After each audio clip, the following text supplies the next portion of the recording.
আসসালামু আলাইকুম এভরিওয়ান। বনের প্রেমিকের সাথে বিয়ে গল্পের 4 নাম্বার পার্ট নিয়ে চলে আসলাম। তো বেশি কথা না কয়ে চলুন গল্প শুরু করা যাক।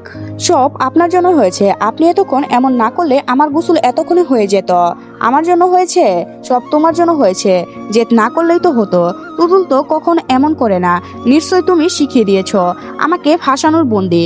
তোমার এভাবে ভালোই লাগছে। তার কথা শুনে আমি জাস্ট হতবাকের অপর হতবাক। মুখে হা করে কথা বলতেও আমার সময় লেগে গেল। আপনার সব সময় এটা কেমন কথা হয়? আমি আপনার পিছনে পড়ে আছি, আপনার অ্যাটেনশন পাওয়ার জন্য পাগল হয়ে যাচ্ছি। আর কি বললেন আমার ভালো লাগছে?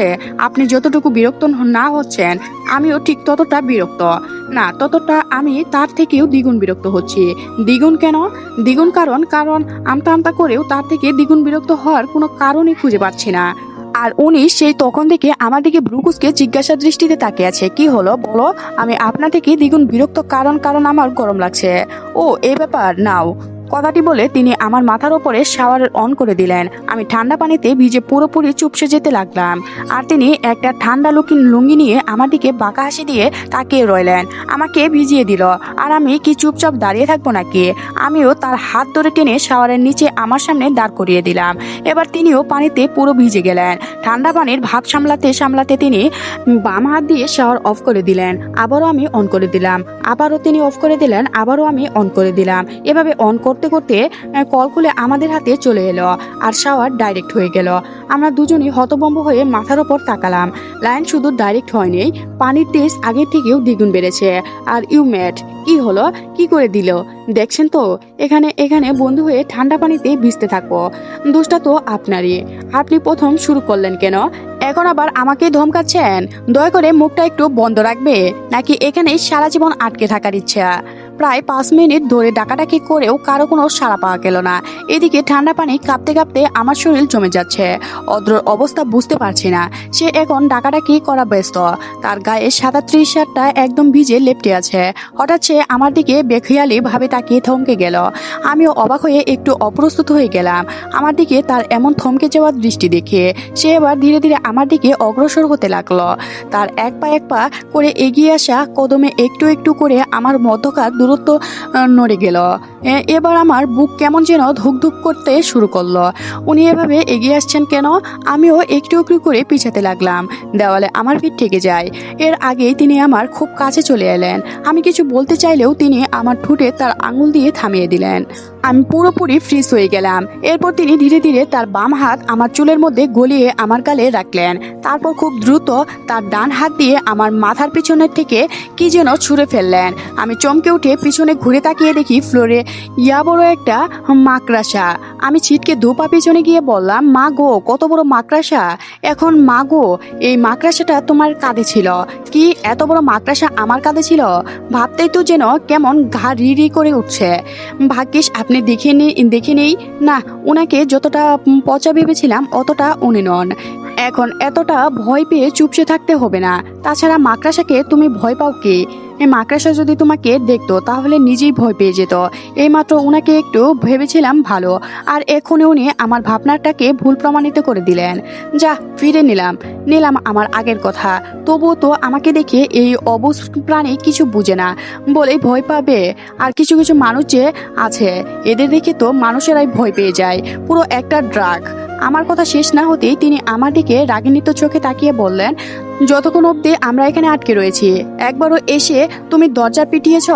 নিজে তো আরামে এইখানে সূচুর মতো দাঁড়িয়ে আছো, আর আমাকেও বারবার ডিস্টার্ব করে যাচ্ছ।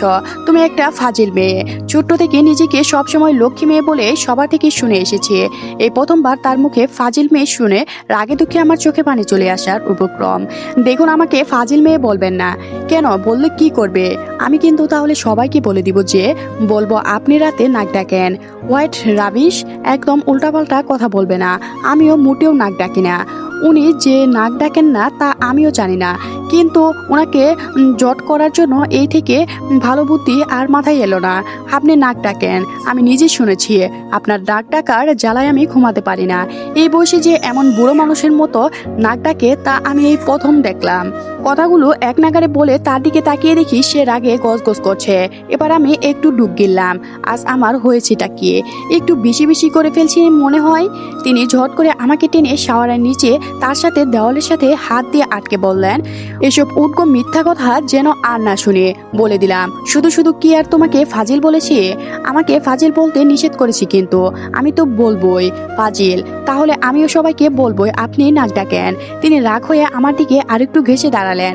আর ঠিক তখনই এই বাড়ির কাজের মেয়ে চম্পা এসে দরজা খুলে মৃদু চিৎকার দিয়ে উঠল। আমরা দুজনেই চমকে উঠে পাশে তাকালাম। চম্পা মুস্কি মুস্কি হেসে গ্রামের নতুন বউদের মতো মুখে কাপড় চাপা দিয়ে একটু দৌড়ে গেল। অদ্র জট্টল আমাকে ছেড়ে দিয়ে দূরে সরে দাঁড়ালো। এখন সরে কি হবে? চাম্পা যা দেখার তা তো দেখেই ফেলেছে। না জানি কি ভাবছে। ও যেমনটা ভাবছে তেমনটা তো কিছুই না। এখন কি হবে? ঝটপট করে তৈরি হয়ে নিচে গেলাম আপু দুলাভাইয়ের সাথে দেখা করতে। চম্পা সেই রান্নাঘর থেকে আমার দিকে তাকিয়ে মুস্কি মুস্কি হাসছে। এই চম্পা এখন কি করা যায়? আমরা দুজনে চম্পার মুখ লুকানোর হাসিতে ভীষণ অপ্রস্তুত। সেই অপ্রস্তুতের মাঝে দুজন একসাথে দুলাভাইকে প্রশ্ন করে ফেললাম, দুলাভাই কেমন আছেন? আমি তার দিকে আর সে আমার দিকে তাকালো। আবারও প্রশ্ন করতে লাগলাম। আবারও সেই একই রকম প্রশ্ন একসাথে হয়ে গেল। রাস্তায় কোনো অসুবিধা হয়নি তো? এবার শুধু আমরা দুজন দুজনের দিকে নয়, দুলাভাইও একবার আমার দিকে আরেকবার তার দিকে তাকিয়ে অট্ট হাসিতে ফেটে পড়ল। আমার কথা বাদ দাও, তোমরা নিউ মেরিড কাপল, বলো তোমরা কেমন আছো? দুলাভাই উত্তর দেওয়ার আগে এবার আমাদের দুজনের একসাথে হাঁচি পেয়ে গেল। হাঁচি থামিয়ে আবারও উত্তর দিব, কিন্তু তার আগেও আবারও হাঁচি শুরু হয়ে গেল। এবার আর থামছে না। আরুষি আপু উদ্গ মুখে বলল, কিরে অদ্র, তোরা দুজন ঠিক আছিস তো? এমন ঠান্ডা লেগে গেল কিভাবে? দুলাভাই বলল, আহা তুমি এত টেনশন করছো কেন? নতুন নতুন বিয়ের পর ঠান্ডা তো একটু আদু আদু লাগবেই। আরিশা আপু দুলাভাইকে চোখ রাঙিয়ে বলল, তুমি থামবে? এই চম্পা, রাতে তোকে না বলেছি অদ্রকে প্রতিদিন 1 গ্লাস করে গরম দুধ দিতে? এমনিতেই এখন মৌসুম পরিবর্তন হচ্ছে, তার উপর অদ্র আবার ঠান্ডা ধাতু আসছে। তোর কাজকর্মে কোনো মন নেই, সব মন খালি সিরিয়াল দেখাই পড়ে থাকে। এত বড় অভিযোগ। চম্পা সেই রান্নাঘর থেকে তড়িঘড়ি বেগে ছুটে এসে আরিশা আপুকে বলতে লাগলো, আমি তো প্রতিদিনই বাইজানেরে দেই।